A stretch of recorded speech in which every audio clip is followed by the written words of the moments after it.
This 1965 Plymouth Belvedere has come a long way since we first acquired it about 20 years ago. Mechanically, it was all original, and it had received a fresh coat of paint and new upholstery. A few modifications were made here and there, and that's how it stayed for about a decade. Participating in local car shows and cruise nights was standard fare for this Mopar.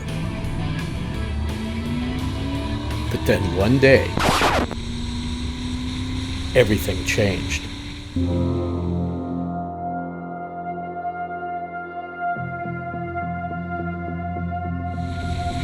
After a fun weekend at Willow Springs, with nothing but a front disc brake upgrade and a set of Hellvedere sway bars, we caught up with an unsuspecting contender in the fast sweeper. That was when the car began its complete transformation into what it has become today.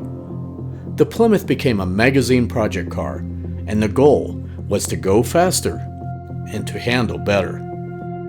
We road raced a couple of times each year, and in between open track days we installed new parts and we documented all of our improvements. We continued to play with the Porsches at the track, and the Mustangs, and even the Corvettes. After just a few trips, we reduced our lap times by over 10 seconds. Back at home, we showed the Plymouth and it gained a few fans. We rubbed elbows with local and a national celebrity or two. We had numerous sponsors who helped us with the build over the years, and we developed some great partnerships with aftermarket performance companies all around the country. With the handling dialed in, it was time for more power. So we started with a fresh build and we were excited to take it to the next level.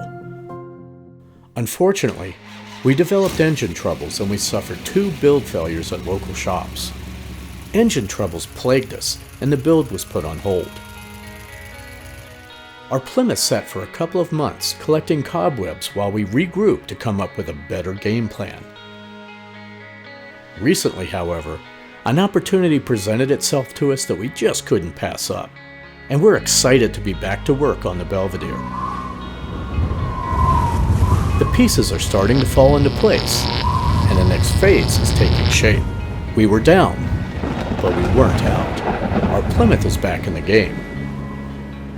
And there's a windstorm coming.